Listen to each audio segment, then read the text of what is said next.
Hello అండి, అందరికీ నమస్తే. Good morning. నేను మీ శ్రీనివాస్ని. ఈనాడు, ఆంధ్రజ్యోతి, సాక్షి, ఆంధ్రప్రభ తెలుగులో ఈ 4 ప్రధానమైన వార్తాపత్రికలు, ఈ పత్రికల్లో వచ్చిన ముఖ్యమైన వార్తాంశాలన్నీ కూడా నేను అనలైజ్ చేస్తాను. చివరి వరకు చూడండి అండ్ మీ మిత్రులందరికీ కూడా వీడియో లింక్ షేర్ చేయండి. ప్రతి ఒక్కరికి పేరు పేరున నా రిక్వెస్ట్ అండి, వీడియో లైక్ చేయండి అండ్ షేర్ చేయండి. మ్యాక్సిమం ఎక్కువ మందికి రీచ్ అవ్వాలి అంటే మీరు లైక్ చేయాలి. నిన్న అసెంబ్లీలో వైద్య కళాశాలల పీపీపీ మీద చర్చ జరిగింది. ఆ సందర్భంగా సీఎం గారు పేదలకు వైద్య విద్య మా లక్ష్యం అని సీఎం గారు చెప్పారు. జగన్ ప్రభుత్వం చెప్పిన దానికంటే పేద విద్యార్థులకు అదనంగా 110 సీట్లు. పీపీపీ అంటే ప్రైవేటీకరణ కాదు, ప్రజలకు మెరుగైన సేవలు అందించే విధానం. గడువు పూర్తయ్యాక ఆ కాలేజీలు ప్రభుత్వానికే. వైకాపా ప్రభుత్వంలో చేస్తే ఆ కాలేజీల పూర్తికి 15 ఏళ్ళు. మేము 2 ఏళ్లలోనే అందుబాటులోకి తెస్తాం. ఆసుపత్రుల్లో అనవసర సెజేరియన్లు చేయనివ్వం. శాసనసభలో ముఖ్యమంత్రి చంద్రబాబు పేదలకు వైద్య విద్యను అందుబాటులోకి తేవడమే తన ప్రభుత్వ లక్ష్యమని చంద్రబాబు ప్రకటించారు. తమ ప్రభుత్వం 10 వైద్య కళాశాలల నిర్మాణం ప్రభుత్వ ప్రైవేటు భాగస్వామ్య విధానంలో చేపట్టడం వల్ల జగన్ ప్రభుత్వం ఇస్తామన్న దానికంటే పేద విద్యార్థులకు అదనంగా 110 సీట్లు అందుబాటులోకి వస్తాయని వివరించారు. వైకాపా ప్రభుత్వం అనుసరించిన పద్ధతిలో వైద్య కళాశాలలు పూర్తవడానికి కనీసం 15 ఏళ్ళు పూర్తవుతుందని, తమ ప్రభుత్వం పీపీపీ విధానంలో 2 ఏళ్లలోనే వాటిని అందుబాటులోకి తెస్తుందని చెప్పారు. అంటే వైసీపీ విధానంలో అయితే 15 ఏళ్ళ మొత్తం వాటి కన్స్ట్రక్షన్కి 6,000 కోట్లు కావాలి. 6,000 కోట్లు ఖర్చు పెట్టి కన్స్ట్రక్షన్ చేయాలి అంటే 15 ఏళ్ళు కావాలా? 3,29,000 కోట్ల బడ్జెట్ ఉన్న మన ఆంధ్రప్రదేశ్లో 6,000 కోట్లు పెట్టి మెడికల్ కాలేజీల నిర్మాణానికి 15 ఏళ్ళు అన్నారంటే సీఎం గారు చెప్పారు. విందాం. సో మొత్తానికి పీపీపీలోనే ఇస్తాము. కొత్త వైద్య కళాశాలల ఏర్పాటుకు ఉత్తరప్రదేశ్, ఒడిశా, జార్ఖండ్లు ఇప్పటికే దాన్ని అనుసరిస్తున్నాయి. IIT Madras, IIM Udaipur, IIT నాగ్పూర్లో మౌలిక సౌకర్యాలను విస్తరించేందుకు పీపీపీ విధానాలను ఎంచుకున్నారని గుర్తు చేశారు. అది సీఎం గారు చెప్పారు, నిన్న అసెంబ్లీలో మాట్లాడారు. ప్రగతికి పీపీపీలే మార్గం. పేదలకు ఆరోగ్య భద్రత మా బాధ్యత. దేశంలో ఆర్థిక సంస్కరణలు మొదలైనప్పటి నుంచి పీపీపీ విధానం ఉంది. ఈ సంస్కరణలకు ముందు మిశ్రమ ఆర్థిక విధానం అమలైంది. అప్పట్లో ప్రభుత్వం పెట్టుబడులు పెడితే ఫలితాలు కనిపించేవి కాదు. ఆర్థిక సంస్కరణలో భాగంగా ప్రైవేటు పెట్టుబడులను ఆహ్వానించాం. దానివల్ల సంపద భారీగా పెరిగింది, ఆదాయం పెరిగింది. ఇప్పుడు మనం సూపర్ జీఎస్టీ, సూపర్ పొదుపు వరకు వచ్చాం. దేశం అంతా ఇలా ఒక దారిలో వెళ్తుంటే వైసీపీ నేతలు మాత్రం మరో దారిలో ఉన్నారు అని ఈ మెడికల్ కాలేజీల పీపీపీ విధానంలో ఆయన మాట్లాడుతూ ఈ అంశం మాట్లాడారు. దీని తర్వాత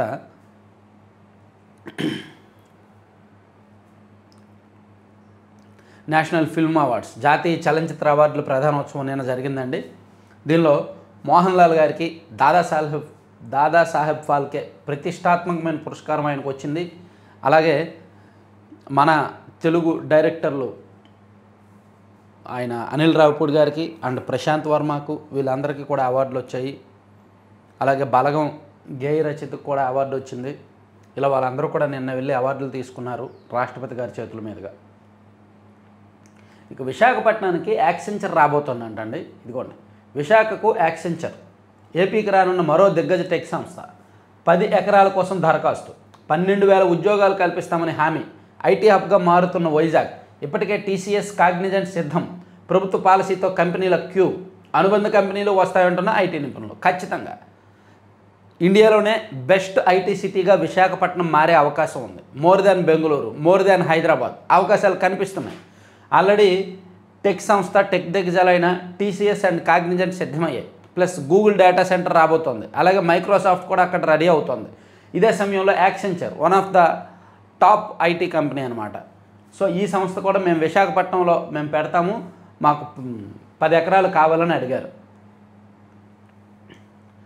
టెక్ కన్సల్టెన్సీ సంస్థ యాక్సెంచర్ ఇక్కడ కార్యకలాపాలు ప్రారంభించాలని భావిస్తోంది. ఎకరా 99 పైసలు చొప్పున 10 ఎకరాలు భూమి లీజుకు కేటాయిస్తే విశాఖపట్నం వస్తామని, 12,000 మందికి ఉపాధి కల్పిస్తామని ఆ సంస్థ ప్రతిపాదించినట్టు ప్రముఖ వార్తా సంస్థ రాయిటర్స్ మంగళవారం తన కథనంలో వెల్లడించింది. ఇదిగోండి, విశాఖకు టెక్ దిగ్గజం యాక్సెంచర్ విస్తరణకు 10 ఎకరాలు కోరిన సంస్థ. దశల వారీగా 12,000 మందికి అవకాశాలు. ప్రభుత్వం సంస్థ మధ్య కొనసాగుతున్న చర్చలు జరుగుతున్నాయి. ఇది 2 ప్రధాన పత్రికల్లో కూడా రాశారు.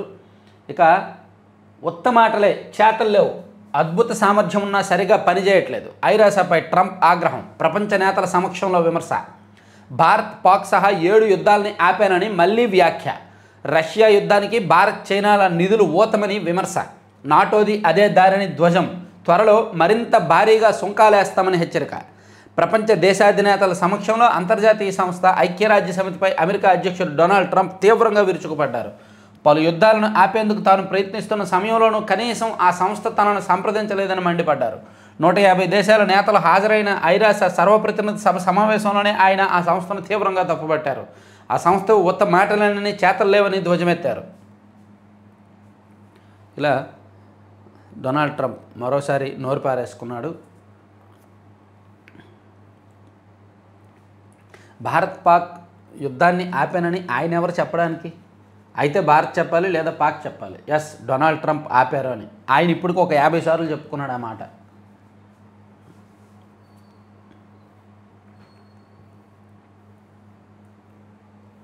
ప్రాథమిక ఆధారాలు లేనప్పుడు హైకోర్టులో ముందస్తు బెయిల్ పిటిషన్ దాఖలు చేసుకోవచ్చు. ఎస్సీ ఎస్టీ కేసుల్లో స్పష్టతనిచ్చిన హైకోర్టు. విడుదల రజనీ, కాకాని తదితరుల పిటిషన్లపై తీర్పు. ఇక్కడ సుప్రీంకోర్టు ఒక తీర్పు ఇచ్చింది, మీకు గుర్తుండే ఉంటుంది. ఒక 10 రోజుల కిందట ఎస్సీ ఎస్టీ అట్రాసిటీ కేసుల్లో ప్రాథమిక ఆధారాలు లేకపోతే బెయిల్ ఇచ్చేయచ్చు అని చెప్పింది.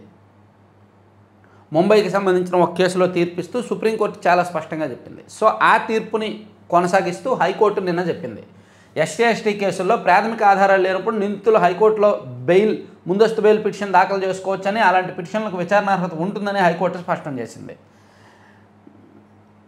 ఈ కేసులో ప్రాథమిక ఆధారాలు లేనప్పుడు ఎస్సీ ఎస్టీ ప్రత్యేక కోర్టులో ముందస్తు బెయిల్ పిటిషన్ దాఖలు చేసుకోవాల్సిన అవసరం లేదని తేల్చి చెప్పింది.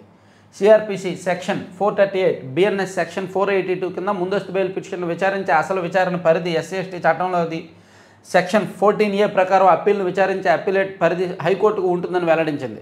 ఒకవేళ ప్రాథమిక ఆధారాలు ఉంటే హైకోర్టులో ముందస్తు బెయిల్ పిటిషన్ వేయడంపై ఎస్సీ ఎస్టీ చట్టంలోని సెక్షన్లు 18, 18A ప్రకారం నిషేధం వర్తిస్తుందని తెలిపింది. సో ప్రాథమిక ఆధారాలు లేకపోయినా సాధారణంగా ఎస్సీ ఎస్టీ చట్టం కింద ఎఫ్ఐఆర్ కడితే అరెస్టులు చేసేస్తారు, బెయిల్ కూడా రాదు చాలా కాలం పాటు. కానీ హైకోర్టు ఒకవేళ ప్రాథమిక ఆధారాలు లేకపోతే మాత్రం ముందస్తు బెయిల్ పిటిషన్ వేసుకోండి, అది విచారణార్హం ఉంటుంది అని హైకోర్టు చాలా స్పష్టంగా చెప్పింది. ఇది హైకోర్టు గతంలో చెప్పింది, సుప్రీంకోర్టు గతంలో చెప్పింది ఒక 20 రోజుల కిందట. హైకోర్టు నిన్న తాజాగా మరోసారి దాన్ని వెల్లడించింది. అమెరికాకు మనం తప్ప మరో ప్రత్యామ్నాయం లేదు, అది జనరిక్ మందులను భారత్ నుంచి కొనాల్సిందే. అక్కడి పారిశ్రామిక వర్గాలను దృష్టిలో ఉంచుకునే ట్రంప్ నిర్ణయాలు. భారతీయ కంపెనీలు కొత్త మార్కెట్లకు విస్తరించాలి అని Eenadu interview. Natco pharma vice chairman CEO Rajeev Nannapaneni interview చేసింది ఈనాడు. జనరిక్ మందుల తయారీలో భారత్ ముఖ్యమైన దేశం. అమెరికాలో వినియోగించే మందుల్లో 92% జనరిక్ మందులే. ఈ కారణంగానే అమెరికా అవసరాలకు మనం తప్ప మరో ప్రత్యామ్నాయం లేదు. ప్రస్తుతానికి భారత్ ఫార్మా రంగానికి ఎలాంటి ఢోకా లేదు. ఎస్, ఆయన ఫార్మా రంగం మీద సుంకాలు ఎక్కువ పెంచాల, మిగిలిన ఇతర వ్యవహారాల్లో పెంచాడు. సో అది రాజీవ్ నన్నపనేని గారు ఇంటర్వ్యూ ఇచ్చారనమాట, ఈనాడులో హైలైట్ చేశారు ఫస్ట్ పేజీలో. అమరావతిలో అర్బన్ డిజైన్ మార్గదర్శకాలపై ముసాయిదా, ప్రజల నుంచి సలహాలు సూచనల ఆహ్వానం. రాజధాని అమరావతిలో ప్రపంచ స్థాయి నగరంగా తీర్చిదిద్దే ప్రక్రియలో భాగంగా ప్రభుత్వం అర్బన్ డిజైన్ నమూనా ఆర్కిటెక్చరల్ మార్గదర్శకాలపై ముసాయిదాను రూపొందించింది. దీన్ని CRDA వెబ్సైట్లో ఉంచింది. ప్రజల నుంచి సలహాలు, అభ్యంతరాలను స్వీకరించనుంది. విజయవాడ, గుంటూరు నగరాలతో కలిపి అమరావతిని స్మార్ట్ మెగా సిటీగా తీర్చిదిద్దాలనేది ప్రభుత్వ ప్రణాళిక. UDP ఇంటర్నేషనల్, టెర్రాకాన్, ఎకోటెక్ సంస్థలు ముసాయిదాను తయారు చేశాయి. ఇక రోజంతా రేషన్ సరఫరా, మినీ మాల్స్కు చౌక ధర దుకాణాలు. మినీ మాల్స్గా పైలట్ ప్రాజెక్ట్గా 5 నగరాల ఎంపిక.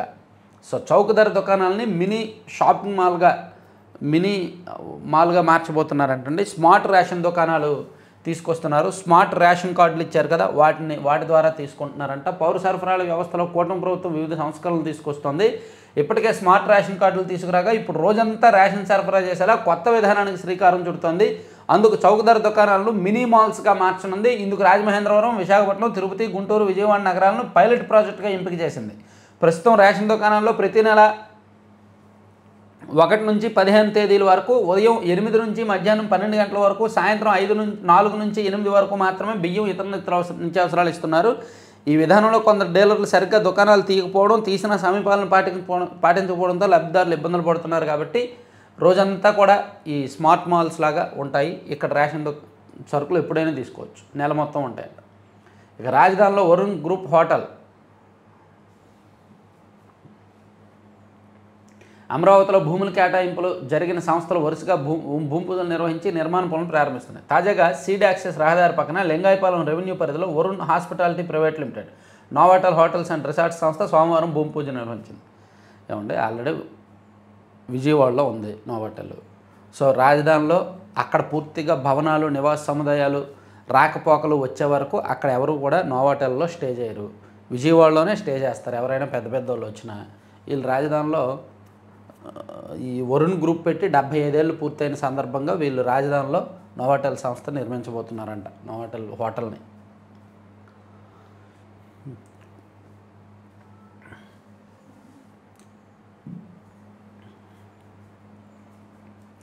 విజయవాడ ఉత్సవం నరనరాన ఉత్సాహం. ఓకే, రోడ్డును పడుతున్నామని ఉప్పాడ మత్స్యకారుల నిరసన. కాకినాడ తీరంలో కాలుష్య పరిశ్రమలపై చర్యలకు పట్టు. తమ సమస్యలను పరిష్కరించాలని కోరుతూ కాకినాడ జిల్లా యు కొత్తపల్లి మండలం ఉప్పాడలో మత్స్యకారు కుటుంబాలు మంగళవారం ఉదయం రోడ్డెక్కాయి.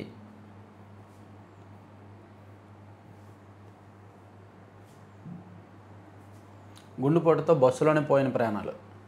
విధి నిర్వహణలో ఉన్న కండక్టర్ సొంత ఊరుకు బయలుదేరిన ఓ వృద్ధురాలు గుండెపోటుకు గురై ప్రయాణంలో బస్సుల్లోనే ఒరిగిపోయారు. అనిల్ రెడ్డి కంపెనీలో డైరెక్టర్ ఆయన తల్లి వైఎస్ భారతి. జగన్ సతీమణి వైఎస్ భారతి ఆ కంపెనీలో డైరెక్టర్ కాదు. ఎస్, మేబీ ఈ వీడియో నిన్న మన ఛానల్లో చూసే ఉంటారు. ఒకసారి చూడకపోతే ఈ వీడియో చూడండి. ఇద్దరు వైఎస్ భారతీలు ఉన్నారండి. వైఎస్ భారతీలు ఇద్దరున్నారు. ఒకరు జగన్మోహన్ రెడ్డి గారి సతీమణి YS Bharathi Reddy and George Reddy గారి భార్య అంటే అనిల్ రెడ్డి తల్లి జగన్మోహన్ రెడ్డి గారికి పెద్దమ్మ అవుతారు. ఆమె పేరు కూడా వైఎస్ భారతిరెడ్డే. సో అనిల్ రెడ్డి కంపెనీల్లో డైరెక్టర్గా ఉన్నది జార్జ్ రెడ్డి గారి భార్య, దివంగత జార్జ్ రెడ్డి గారి భార్య అంటే అనిల్ రెడ్డి గారి తల్లి వైఎస్ భారతి. ఆమె డైరెక్టర్గా ఉండటంతో ఈనాడు వాళ్ళు ఏమిటంటే జగన్ సతీమణి భార్య డైరెక్టర్గా ఉన్నారనుకుని మొన్న వార్త రాశారు. అది తప్పు. దాంతో భారతి గారు లీగల్ నోటీసులు ఇచ్చారు ఈనాడుకి. సో అందుకని ఈనాడులో ఒక సవరణ వార్త రాశారనమాట.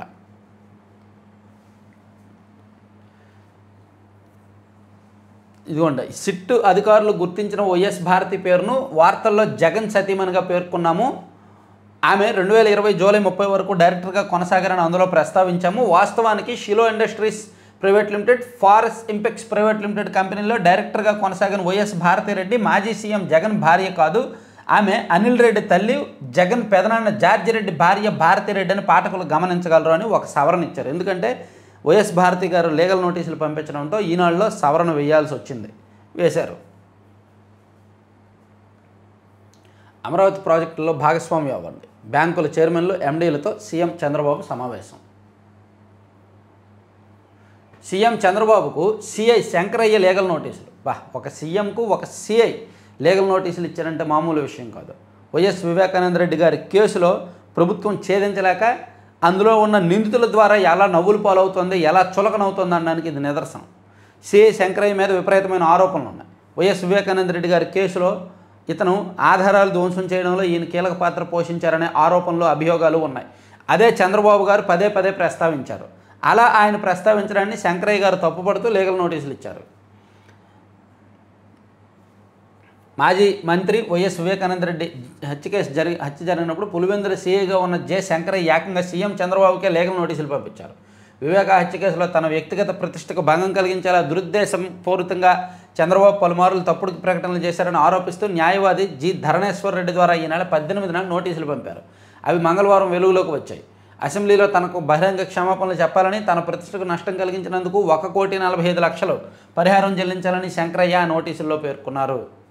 పర్లేదు, వైసీపీ సీటు వచ్చేస్తుంది, ఇబ్బంది లేదు. జగన్మోహన్ రెడ్డి గారికి దగ్గర అవ్వడానికి, వైసీపీలో సీటు తగ్గించుకోవడానికి ఇది ఒక మార్గమేమో బహుశా. ఇక రైఫిల్ వాహనంలో ఫోన్ చెవిలో ప్రభాకర్ పరారీలో ఎస్కాట్ సిబ్బంది తీవ్ర నిర్లక్ష్యం. కరుడుగట్టిన నేరస్తుడు బత్తుల ప్రభాకర్ విషయంలో పోలీసులు తీవ్ర నిర్లక్ష్యం ప్రదర్శించారు. రాజమహేంద్రవరం కేంద్ర కారాగారం నుంచి విజయవాడ కోర్టుకు తీసుకొచ్చి తిరిగి వెళ్లే సమయంలో ప్రభాకర్ పరారైన ఘటనపై డీజీపీ హరీష్ కుమార్ గుప్తా తీవ్ర ఆగ్రహం వ్యక్తం చేశారు. ప్రభుత్వం మీద అభ్యంతరకర పోస్టులు పెట్టిన వాణిజ్య పన్నుల శాఖ అధికారి బోస్పై వేటు ఇన్నాళ్ళ స్పాట్లో, అదే జగన్మోహన్ రెడ్డి గారి ప్రభుత్వం ఉంటే స్పాట్లో సస్పెండ్ చేసి అరెస్ట్ చేసేసి టార్చర్ పెట్టేసేవాళ్ళు. ఇక రాష్ట్రానికి 10.40 లక్షల కోట్ల పెట్టుబడులు, 340 MOUలు, 43 లక్షల మందికి ఉపాధి అవకాశాలు. పారిశ్రామికవేత్తలను గత ప్రభుత్వం తరిమేసింది. విశాఖ ఉక్కు ప్రైవేటీకరణ కాకుండా కాపాడడం మండలిలో స్వల్పకాలిక చర్చలో మంత్రి లోకేష్. ఎస్సీ వర్గీకరణ బిల్లుకు ఆమోదం. శాసనసభలో మంగళవారం 3 కీలక బిల్లులు, ఒక తీర్మానానికి ఏకగ్రీవ ఆమోదం లభించింది. అందులో ఎస్సీ వర్గీకరణ బిల్లు ఒకటి. 1430 కోట్లతో 352 వంతుల పునర్నిర్మాణం. ఆర్ఎండ్బి మంత్రి బీసీ జనార్దన్ రెడ్డి వెల్లడి.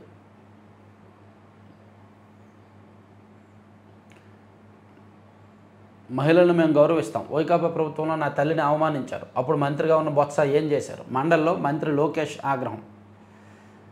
లోకేష్ గారు పదే పదే నా తల్లిని అవమానించారని ఇంకా చెప్పడం వలన ఆ ఉన్న సింపతి కూడా పోద్ది.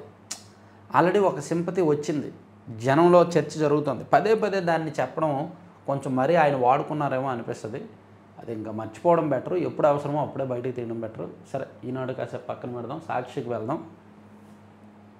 సాక్షిలో చేసిందంతా చంద్రబాబే. ఓటుకు కోట్లు కేసులో ఆయనదే కీలక పాత్ర. సుప్రీంకోర్టు చీఫ్ జస్టిస్కు నిందితుడు ముత్తయ్య లేఖ. 2016 మహానాడులో చంద్రబాబు, రేవంత్ నాతో మాట్లాడారు. ఎమ్మెల్సీ ఎన్నికలో టీడీపీకి ఓటేసేలా స్టీఫెన్సన్ను ఒప్పించాలన్నారు. 5 కోట్లు ఇచ్చేందుకు సిద్ధమని చెప్పాలన్నారు. పోలీసులకు దొరకకుండా లోకేష్ నన్ను విజయవాడ తరలించారు. అతని సన్నిహితుల సహకారంతో 6-7 నెలలు నిర్బంధించారు.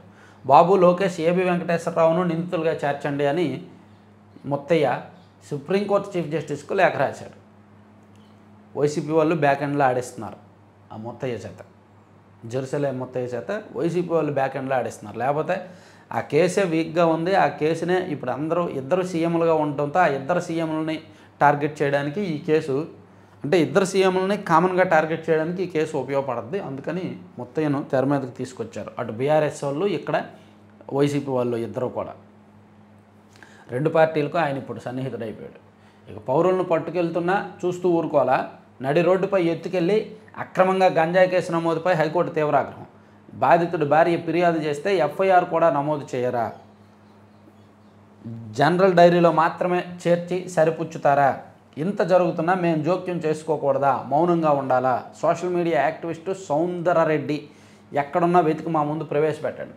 రాష్ట్రంలో ఏ మెజిస్ట్రేట్ ఎదుట ఆయన్ను హాజరుపరచడానికి వీల్లేదు. మా ఉత్తర్వుల గురించి మెజిస్ట్రేట్కు స్పష్టంగా చెప్పండి. పోలీసులను హెచ్చరించిన హైకోర్టు ధర్మాసనం. విచారణ నేటికి వాయిదా.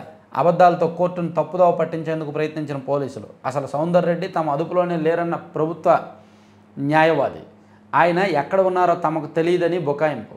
మరో కేసులో మెజిస్ట్రేట్ ముందు హాజరుపరిచి ఉంటే అటు కళ్ళుగప్పే యత్నం, సౌందర్రెడ్డిని అదుపులోకి తీసుకొని రిమాండ్ రిపోర్ట్ సైతం సిద్ధం చేసిన పోలీసులు. ఈ విషయం తెలిసి కూడా ప్రభుత్వ ప్రత్యేక న్యాయవాదిని కప్పిపుచ్చే యత్నాలు. సౌందర్రెడ్డి సోషల్ మీడియా యాక్టివిస్ట్ను పోలీసులు అరెస్ట్ చేశారు. సో ఆ కేసులో హైకోర్టు సీరియస్ అయింది. అసలు ఎఫ్ఐఆర్ కూడా, అంటే నడి రోడ్డు మీద ఉన్న వ్యక్తిని తీసుకువెళ్ళి గంజాయి కేసు నమోదు చేస్తారా? పౌరులను అలా పట్టుకెళ్తుంటే మేము చూస్తూ ఊడుకుంటామా? సోషల్ మీడియాలో ఒక పోస్ట్ పెట్టిన దానికి ఇంత తీవ్రంగా పోలీసులు స్పందిస్తారా అని సీరియస్గా వచ్చింది. తర్వాత పోలీసుల బరితెగింపు, హైకోర్టుకు బురిడి, ఆదేశాలు బేఖాతరు. సోషల్ మీడియా కార్యకర్త సౌందర్రెడ్డి అక్రమ నిర్బంధం, ఆపై అక్రమ కేసు. దీనిపై హైకోర్టు ప్రశ్నిస్తే అసలు ఆయన తమ వద్ద లేరని పచ్చి అబద్ధాలు. హైకోర్టు ఆదేశాలకు విరుద్ధంగా మెజిస్ట్రేట్ కోర్టులో హాజరుపరిచిన పోలీసులు.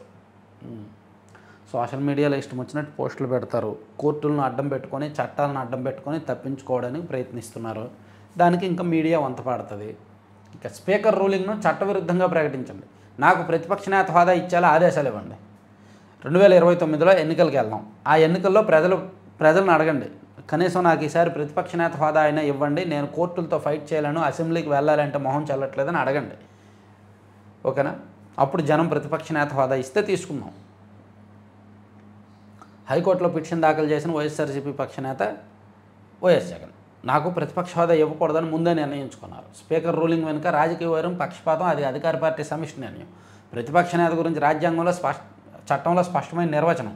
సీట్ల ఆధారంగా ప్రతిపక్ష నేత హోదా ఇవ్వాలని ఎక్కడా లేదు. ఈ లెక్కన వైఎస్ఆర్సీపీనే ఏకైక ప్రతిపక్ష పార్టీ. సరే చూద్దాం హైకోర్టు ఏం చెప్తుందో. నాకు తెలిసి రాజ్యాంగంలో ఎక్కడా లేదు, కానీ మౌలాంకర్ లా ఉంది. జీవి మౌలాంకర్ లా, లోక్సభ రాజ్యాంగం వచ్చిన తర్వాత లోక్సభ ఫస్ట్ స్పీకర్ జీవి మౌలాంకర్ లాలో 10% సీట్లు రావాలని ఉంది. చూద్దాం. ఇక తల్లికి వెన్నుపోటు సభసాక్షిగా లోకేష్ ఒప్పుకోలు. 66.57 లక్షల మందికే ఇచ్చామన్న మంత్రి అబద్ధం. ఆయన చెప్పింది వీళ్ళు వక్రీకరించారు. ఆయన చెప్పింది ఒకటి, వీళ్ళు రాసుకున్నది ఒకటి, వక్రీకరించారు. ఇక సినిమాల్లో మహిళలకు సమాన అవకాశాలు కల్పించాలి. 71వ చలనచిత్ర పురస్కారాల ప్రధానోత్సవంలో రాష్ట్రపతి ముర్ము. ఇక సర్కారు ఉక్కు జిత్తులు. శాసనమండలి సాక్షిగా బయటపడిన చంద్రబాబు ప్రభుత్వ పెద్దల ద్వంద్వ వైఖరి. విశాఖ ఉక్కు పరిశ్రమ పరిరక్షణకు వైఎస్ఆర్సీపీ తీర్మానం ప్రవేశపెట్టిన ప్రతిపక్ష నేత బొత్స సత్యనారాయణ. మద్దతు తెలపకుండా కూటమి ప్రభుత్వం దాటవేత. అదేంటి, కూటమి ప్రభుత్వం కూడా మద్దతు తెలిపిందిగా. రెండు పార్టీలు కలిపి అయితే వాళ్ళొక తీర్మానం పెట్టారు, వీళ్ళొక తీర్మానం పెట్టారు. రెండిటి అజెండా ఒకటే, రెండిటికి ఉద్దేశం ఒకటే. కాకపోతే పార్టీలు వేరు కాబట్టి తీర్మానాలు వేరయ్యాయి. ఇక రోడ్డును పడుతున్నాం, గోతులపై ప్రజలు దుమ్మెత్తిపోస్తున్నారు. కూటమి ఎమ్మెల్యేల గొగ్గోలు. ఏడాదిన్నర అయినా రోడ్లు వేయలేదని ప్రభుత్వంపై ఆగ్రహం. అవును నిజమేనంటూ మంత్రి బీసీ జనార్దన్ రెడ్డి సమాధానం. ఆయన 352 వంతెనలు కడుతున్నాము 1432 కోట్లతో అని చెప్పిన మాటను పక్కన పెట్టి ఇది రాశారనమాట. ఇక పీపీపీ విధానంతోనే సంపద సృష్టి. ముఖ్యమంత్రి చంద్రబాబు 2 ఏళ్లలో పీపీపీలో 10 మెడికల్ కాలేజీలు, ప్రతి నియోజకవర్గంలో ఇదే విధానంలో అని చెప్పింది ఒకటి హైలైట్ చేశారు. నెక్స్ట్ పేజీకి వెళ్దాం. సాక్షి ఎంతైనా మనకి ఇష్టమైన పత్రిక కదా. ఏంటి ఆయన కోర్టులో పిటిషన్ వేసినా ఒక పేజీ వార్తేనా? అరే ఏదో కోర్టులో ఆయన పిటిషన్ వేశాడు, దాన్ని కూడా ఒక పేజీ రాసేయాలా? ఉత్తరాంధ్రలో భారీ వర్షాలు. ఓకే. బెర్రీ బోర నియంత్రణ కమిటీ. శ్రమ దోపిడీకే పని గంటల పెంపు. కార్మికుల శ్రమను దోపిడీ చేసేందుకు పని గంటలు పెంచేందుకు కూటమి ప్రభుత్వం చట్ట సవరణ చేయడం దుర్మార్గమని సిపిఎం రాష్ట్ర కార్యదర్శి శ్రీనివాసరావు మంగళవారం ఒక ప్రకటనలో ధ్వజమెత్తారు. ఓకే. 3 నెలల సెలవులో ఐఏఎస్ శ్యామలరావు, టీటీడీ మాజీ ఈవో, గతంలో ఈవోగా పనిచేసిన శ్యామలరావు 3 నెలలు సెలవు పెట్టారు. పాపం ఆయనకు అవమానంగా ఫీల్ అవుతున్నారు ఆయన. అమరావతిలో ప్రాంతీయ కార్యాలయాలు పెట్టండి, బ్యాంకుల చైర్మన్లు ఎండీలను కొని సీఎం చంద్రబాబు. వెళ్ళిపోను. ఇక ఆంధ్రజ్యోతిలో చూసుకుంటే ఈ రెండు చెప్పేసుకున్నాం కదా. ఇక ఎమ్మెల్యేలు పాజిటివ్ కర్మ చేయాలంట. ఎమ్మెల్యేలు పాజిటివ్ కర్మ చేయాలి. చాలామంది చూడడానికి మంచి శారీరక దారుఢ్యంతో కల్పిస్తారు, కానీ లోపల చాలా రోగాలు ఉంటాయి. నేను గతంలో డాక్టర్లు దీనిపై కొన్ని సూచనలు చేసేవాడిని. నాకు చికిత్స చేయడమే కాదు, వైద్యులుగా మీ ఆరోగ్యం కూడా చూసుకోండి అని చెప్పేవాడిని. శారీరక వ్యాయామం బాగా తగ్గిపోయింది. ప్రతి ఎమ్మెల్యే హెల్తీగా హ్యాపీగా ఉండాలి. ఇక్కడ నుంచి ఇంటికి వెళ్ళగానే ఆనందంగా నిద్రపోండి. బాడీ చార్ట్ కావాలంటే నిద్ర కావాలి, బాడీ ఛార్జ్ కావాలంటే నిద్ర కావాలి అని సీఎం గారు ఎమ్మెల్యేలకు చెప్పారు. పాపం సీఎం గారు వయసు 75 ఏళ్ళు. ఆయన దగ్గర అందరూ చిన్నవాళ్ళే, ఎమ్మెల్యేలు చిన్నవాళ్ళే, మా అధికారులు చిన్నవాళ్ళే, అందరూ చిన్నవాళ్ళే. కాబట్టి ఆయన పెద్దరికంగా ఇటువంటి మాటలు చెప్తూ ఉంటారనమాట. పర్సనాలిటీ డెవలప్మెంట్ కోసం, కమ్యూనికేషన్స్ కోసం, స్కిల్ డెవలప్మెంట్ కోసం. రాష్ట్రంపై 2 ఏరోస్పేస్ సంస్థల ఆసక్తి. చిన్న విమానాల తయారీ యూనిట్ స్థాపనకు మోనో ఎయిర్ క్రాఫ్ట్ సంసిద్ధత. విమానాల కంట్రోల్ సిస్టమ్స్ హార్డ్వేర్ ఉత్పత్తి యూనిట్కు ఏర్పాటుకు డలాప్ట్ సిద్ధం. ఇక వైసీపీ పాలనలో ఆర్థిక ఉగ్రవాదం. కంపెనీలను రాష్ట్రం నుంచి వెళ్ళగొట్టారు. పీపీఏలను ఏకపక్షంగా రద్దు చేశారు. రాష్ట్రం పరువు కూడా పోగొట్టారు. వెనుకబడ్డ రాష్ట్రాన్ని గాడిలో పెడుతున్నాం. పెట్టుబడుల కోసం అహర్నిశలు కష్టపడుతున్నాం. 10,40,000 కోట్ల పెట్టుబడులు, అంటే 10.4 లక్షల కోట్ల పెట్టుబడులు చేసుకున్నామని నిన్న మండలిలో చెప్పారు. మండలిలో మంటలు. విశాఖ ఉక్కు అండ్ ఫీజు రియంబర్స్మెంట్ బకాయిల మీద నిన్న శాసనమండలిలో వాడివేడిగా చర్చ జరిగింది. చాలా గట్టిగానే జరిగింది. బొత్స సత్యనారాయణ గారికి, లోకేష్ గారికి ఇక ప్రతిపక్ష నేత హోదా ఇస్తారు, ప్రజలు ఇస్తారు. కోర్టులు ఇచ్చినా ఇవ్వకపోయినా మీకు నెక్స్ట్ ఎలక్షన్స్లో ప్రజలు ఇవ్వాలని నేను కోరుకుంటున్నాను. ఇక H1B లాటరీ కొత్తగా అత్యధిక వేతనాలు ఉన్నవారికి అధిక ప్రాధాన్యం. జీతం ఆధారంగా 4 శ్రేణులుగా వర్గీకరణ. ఎక్కువ జీతం ఉన్నవారికి సెలక్షన్ పూల్లో 4 ఎంట్రీలు, మధ్యస్థం 3, తక్కువ జీతం 2, కొత్త వారికి 1 ఎంట్రీ అంట. H1B వీసా ఇవ్వడానికి ఇన్నాళ్ళు లాటరీ చేసేవాళ్ళు కదా, ఆ లాటరీలో ఇప్పుడు ఒక కొత్తగా హయ్యెస్ట్ పేమెంట్ శాలరీ ఉన్న వాళ్ళకి, అంటే high skills and high salary చూస్తున్నారండి. అలా ఉన్న వాళ్ళకి ప్రయారిటీ ఇస్తున్నారు. 1 నుంచి ఆధార్ ఫీజుల పెంపు. జిఎస్టీ తగ్గించలేదా? డయల్ 1915 ఆ నెంబర్కి ఫిర్యాదు చేయొచ్చు అంట, జిఎస్టీ ఎక్కడైనా తగ్గించకపోతే. ఇక స్వర్ణం సరికొత్త గరిష్టం 10 గ్రాముల ధర 1,18,900 ఉన్నాయి. 2024లో సెప్టెంబర్ నాటికి బంగారం ధర 60,000 ఉండేది. ఇప్పుడు సగానికి సగం పెరిగింది. 100% పెరిగింది ఒక రకంగా.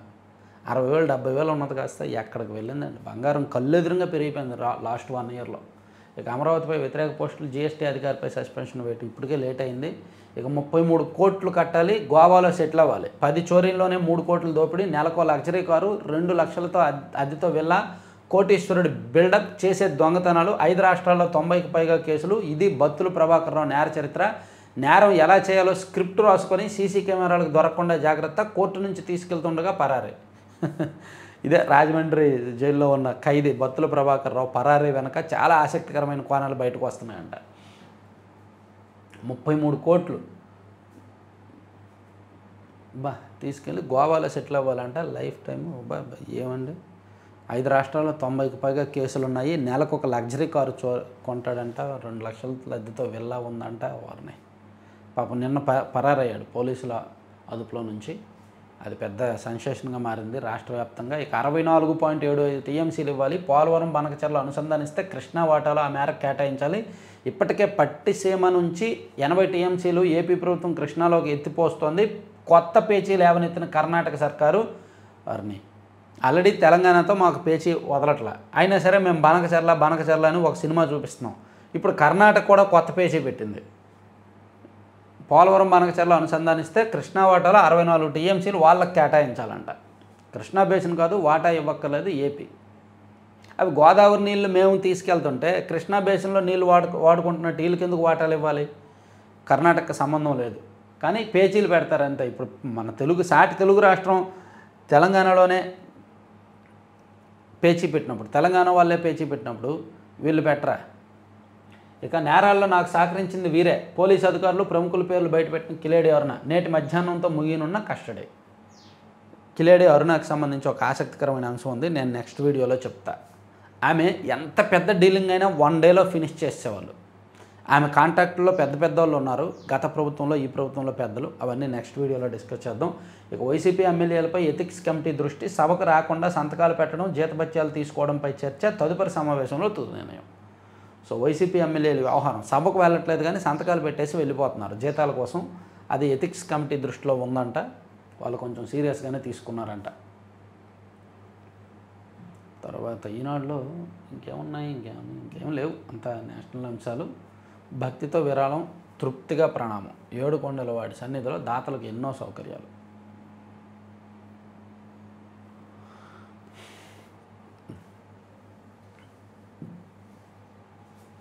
పాలస్తీనాకు ఫ్రాన్స్ గుర్తింపు, ఐరాస భేటీలు వేదికగా ప్రకటించిన మెక్రాన్. ట్రంప్ వస్తున్నారని మెక్రాన్ను రోడ్డు ఆపేశారు. ఫ్రాన్స్ అధ్యక్షుడు అమెరికాలో పర్యటిస్తుంటే డొనాల్డ్ ట్రంప్ కాన్వాయ్ వెళ్తుండటంతో ఈ ఫ్రాన్స్ అధ్యక్షుడు కారు కూడా ఆపేశారు, ట్రాఫిక్లో ఆపేశారు. కోర్టులు బాకీ వసూలు ఏజెంట్లు కాదు, వ్యవస్థలని దుర్వినియోగాన్ని అనుమతించలేము సుప్రీంకోర్టు. జుబిందా అల్విదా, అత్యధికులు పాల్గొన్న ఉత్తర క్రియగా లిమ్కా రికార్డు. సో ఇది పత్రికల్లో వచ్చిన వార్తాంశాలు విశ్లేషణ. చివరి వరకు చూసిన ప్రతి ఒక్కరికి ధన్యవాదాలు. ఒక చిన్న ప్రమోషను, లడ్డూపల్లెం.com అని మీకు తెలుసు, దీని ప్రోడక్ట్ గురించి మేబీ చాలామంది విన్నారు, నేను కూడా చాలాసార్లు ప్రమోట్ చేశాను. వీళ్ళు దసరా ఆఫర్లు పెట్టారండి. దసరా సందర్భంగా 10 to 15% ఆఫర్స్ ఉన్నాయి. సో మీరు ఇంట్రెస్ట్ ఉన్న వాళ్ళు ఎవరైనా సరే ఈ లడ్డూపల్లెం.com అని వెబ్సైట్ విజిట్ చేయండి. వెబ్సైట్ విజిట్ చేసి ఇదిగోండి ఆఫర్స్, దసరా స్పెషల్ ఆఫర్స్ ఉన్నాయి. ఈ ఆఫర్స్ని వినియోగించుకోండి. మీకు వీళ్ళ దగ్గర ప్రోడక్ట్స్ కూడా కొత్త ప్రోడక్ట్స్ వచ్చాయి. ఆ ప్రోడక్ట్స్ ఒకసారి చూపిస్తా చూడండి. ఇదిగోండి ఏబీసీ పౌడర్, మీరు గూగుల్లో దీని బెనిఫిట్స్ ఏంటో చూడొచ్చు. యాపిల్ బీట్రూట్ క్యారెట్ పౌడర్, ఇది పిల్లలు కానీ పెద్దవాళ్ళు కానీ పాలలో వేసుకొని తాగితే మల్టిపుల్ బెనిఫిట్స్ ఉంటాయి. అది వీళ్ళు ఎక్స్క్లూజివ్గా తయారు చేస్తున్నారు. అలాగే ఆల్మండ్ లడ్డు కావచ్చు, క్యాష్యూ లడ్డు. డేట్స్ పౌడర్, ఇది కూడా అంతే. షుగర్ పేషెంట్లు ఏం తాగకూడదు, సో వాళ్ళ కోసం డేట్స్ పౌడర్ చాలా ఉపయోగపడుతుంది. అంటే చక్కెర లేదా బెల్లం వాటి ప్లేస్లో డేట్స్ పౌడర్ వినియోగించుకోవచ్చు మధుమేహం పేషెంట్లు ప్లస్ అందరూ కూడా. అలాగే dry fruits laddu, flax seeds laddu, అలాగే ఇదిగోండి గోందు లడ్డు, గోందుతో లడ్డూలు కానీ అండ్ ఫ్లాక్స్ సీడ్స్ లడ్డూలు కానీ మల్టిపుల్ హెల్త్ బెనిఫిట్స్ ఉంటాయి. సో ఇటువంటి హెల్దీ డెలిషియస్ స్నాక్స్ అండ్ లడ్డూలు, పౌడర్లు వీళ్ళ దగ్గర ఉన్నాయి. సో ప్రతి ఒక్కరు చూడండి, వెబ్సైట్ విజిట్ చేయండి, మీకు కావాల్సిన వాళ్ళు బుక్ చేసుకోండి. ఇదిగోండి జొన్న జంతికలు, జొన్న మురుగులు, జొన్న పూస, జొన్న రిబ్బన్ పకోడా, జొన్న లడ్డు, సేమ్ రాగి, కొర్ర, సజ్జ ఇలా అన్నీ కూడా మొరింగా పౌడరు ఇలా అన్నీ మీకు ఉంటాయి. సో వీలైతే ఈ వెబ్సైట్లో మీరు బుక్ చేసుకోవచ్చు. లేదా 9997839994 ఈ నెంబర్కి మీరు వాట్సాప్లో మెసేజ్ చేసి ఏం కావాలి అదంతా కూడా ఆర్డర్ చేసుకుంటే మీకు 2-3 రోజుల్లో డెలివరీ ఉంటుంది. అలాగే కార్పొరేట్ కంపెనీలు ఎవరైనా ఉంటే దసరా సందర్భంగా మీ ఎంప్లాయీస్కి గిఫ్ట్లు ఇవ్వాలి అనుకుంటే, కాంప్లిమెంటరీ బాక్సులు గిఫ్ట్లు ఇవ్వాలనుకుంటే మీకు బల్క్ ఆర్డర్స్ కూడా చేయొచ్చు. తక్కువ రేట్లు డిస్కౌంట్లో ఇస్తారు. Thank you.